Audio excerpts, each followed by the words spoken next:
दोस्तों जोहार, नमस्कार। द आदिवासी क्वेश्चन के इस ताज़ा एपिसोड में आपका स्वागत है। मैं हूं स्मिता नायर। मॉनसून दक्षिण भारत से शुरू होकर धीरे धीरे पूरे देश को अपनी आगोश में ले लेता है। जैसे जैसे मॉनसून आगे बढ़ता है, खेतों और जंगलों में हरियाली और किसानों के चेहरे पर चमक लौटने लगती है। लेकिन आंध्र प्रदेश और तेलंगाना के कई इलाकों में मॉनसून की दस्तक के साथ पुलिस, वन विभाग और आदिवासियों के बीच झड़प का मौसम शुरू हो जाता है। पुलिस के बल पर वन विभाग आदिवासियों को उनके खेतों को मॉनसून के लिए तैयार करने से रोकता है। उधर आदिवासियों का दावा है कि जंगल की पोडू भूमि पर उनका पुश्तैनी अधिकार है। हाल ही में आदिलाबाद जिले से खबर आई थी कि 12 आदिवासी औरतों को पोडू भूमि के मुद्दे पर जेल भेज दिया गया। पोडू भूमि से जुड़ा ये पूरा विवाद क्या है, आइए इसे परत दर परत समझते हैं।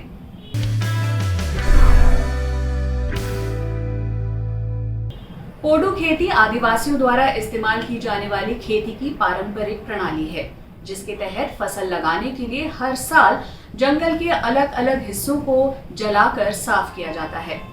इसे देश के उत्तर पूर्वी राज्यों में जूम खेती, अंग्रेजी में शिफ्टिंग एग्रीकल्चर और आंध्र प्रदेश और तेलंगाना में पोडू खेती कहा जाता है। आंध्र प्रदेश और तेलंगाना की पहाड़ी ढलानों पर आदिवासियों द्वारा पोडू खेती की जाती है। 1930 के दशक से ही वनों के संरक्षण और सागौन यानी टीक जैसी पेड़ की व्यावसायिक प्रजातियों के विकास के लिए पोडू खेती को प्रतिबंधित करने की कोशिश चल रही है। 1980 के दशक में पूर्वी और पश्चिम गोदावरी और श्रीकाकुलम जैसे जिलों में पोडू खेती कुछ आदिवासी समुदायों के लिए खेती करने का प्रमुख तरीका बना रहा। हालांकि 1950 के दशक तक आदिलाबाद जिले के कोलम और नायकपोड़ जनजातियों द्वारा इसके इस्तेमाल को पूरी तरह से दबा दिया गया था। जंगलों के संरक्षण की बात छोड़ दें तो पोडू भूमि कई मामलों में आदिवासियों के भूमि अधिकार से जुड़ी है। 1941 से 1979 के बीच की गई एक स्टडी के अनुसार गांव का कोई निवासी उस जमीन के टुकड़े पर वापस लौट सकता था जिसे उसने रोटेशन के तहत पहले जोता था। हालांकि कुछ समय से खाली पड़ी जमीन को सामान्य संपत्ति माना जाता था और किसी भी व्यक्ति द्वारा खेती के लिए अपनाया जा सकता था। लेकिन पाया गया कि धीरे धीरे वन अधिकारी खाली पड़ी जमीन के इस्तेमाल पर ज्यादा से ज्यादा प्रतिबंध लगाने लगे। पोडू भूमि से जुड़ा एक और मामला है तेलंगाना सरकार की महत्वाकांक्षी हरिता हरम योजना। ये तेलंगाना में पेड़ों की संख्या को बढ़ाने के लिए राज्य सरकार द्वारा शुरू किया गया वृक्षारोपण कार्यक्रम है। केंद्रीय पर्यावरण मंत्रालय के आंकड़ों के अनुसार तेलंगाना में दर्ज फॉरेस्ट कवर लगभग 27,000 वर्ग किलोमीटर है, जो राज्य का कुल 24% हिस्सा है। तेलंगाना सरकार हरिता हरम योजना के माध्यम से इस फॉरेस्ट कवर को 33% करना चाहती है। इस योजना का कुल बजट 5,500 करोड़ रुपए है। आदिवासी कहते हैं कि हरिता हरम योजना के तहत जंगल में उनकी जोती हुई जमीन पर सरकार पेड़ लगाना चाहती है। पेड़ लगाने का मकसद फॉरेस्ट कवर बढ़ाना भले ही बताया जा रहा है, लेकिन आदिवासी मानते हैं कि सरकार इस योजना के तहत आदिवासी की जमीन पर अपना दावा मजबूत करना चाहती है। वो कहते हैं कि इसके पीछे वजह भी साफ है कि एक बार अगर ये तय हो जाए कि जमीन आदिवासी की नहीं है तो फिर उस जमीन को कॉरपोरेट को देना आसान हो जाएगा। पिछले कुछ सालों में आदिवासी समुदायों में पोडू भूमि और उससे जुड़े उनके अधिकार को लेकर डर और बढ़ गया है। पिछले साल नवंबर में वन अधिकार कानून यानी फॉरेस्ट राइट्स एक्ट को लागू करने के लिए आदिवासियों द्वारा किए गए कई विरोध प्रदर्शनों के बाद तेलंगाना सरकार ने इस मुद्दे को सुलझाने के लिए आदिवासियों को उनकी जमीन का स्वामित्व देने की प्रक्रिया शुरू की, लेकिन इस प्रक्रिया को एक ही महीने में रोक दिया गया। इस साल फरवरी तक तेलंगाना के अलग अलग जिलों से पोडू भूमि पर अधिकार के लिए सरकार को लगभग 3.5 लाख आवेदन मिले। ये आवेदन कुल 13 लाख एकड़ जमीन के लिए किए गए हैं, जो वन विभाग के अनुमान से काफ़ी ज़्यादा है। इसके अलावा 3.5 लाख आवेदकों में गैर आदिवासियों की भी एक बड़ी संख्या है। इसकी वजह से एक बड़ी आशंका ये है कि गैर आदिवासियों के सही आवेदनों को मंजूरी दे भी दी जाती है तो इससे भविष्य में वन भूमि का अतिक्रमण बढ़ सकता है। नियमों के अनुसार सरकार ने कहा है कि ऐसे आदिवासियों को पोडू अधिकार दिया जाएगा जो 13 दिसंबर 2005 से पहले जंगल की जमीन पर पोडू खेती कर रहे थे। ये आदिवासियों के लिए कट ऑफ डेट है। इसमें भी जमीन का पट्टा नहीं दिया जाएगा, बल्कि उन्हें सिर्फ आजीविका खेती के अधिकार ही दिए जाएंगे।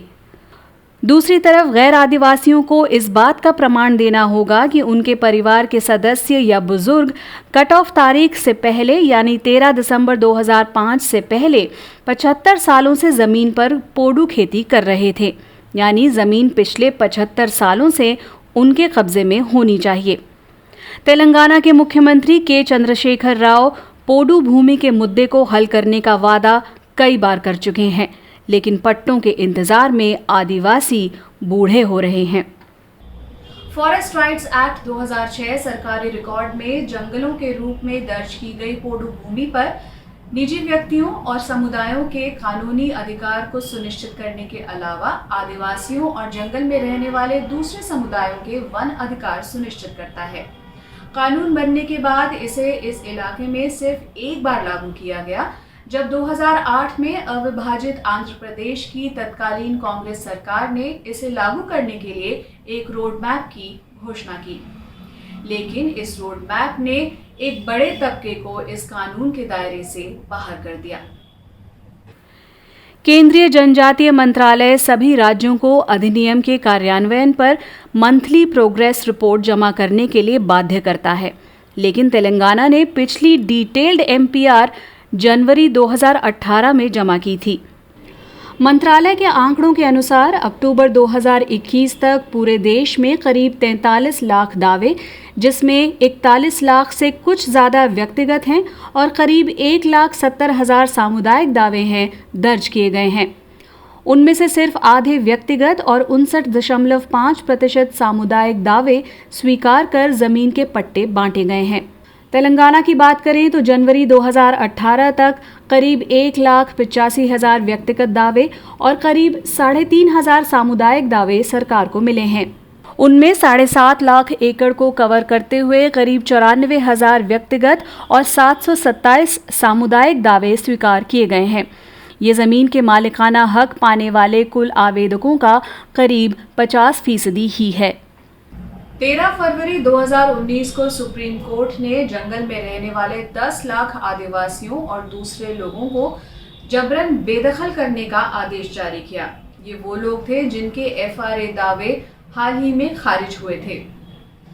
लेकिन 2 हफ्ते बाद यानी 28 फरवरी को सुप्रीम कोर्ट ने अपने इस आदेश पर रोक लगा दी और सभी राज्यों को खारिज किए गए दावों की समीक्षा करने और एफआरए के कार्यान्वयन के लिए लागू की गई योजनाओं की समरी देते हुए एक एफिडेविट फाइल करने के लिए आदेश दिया।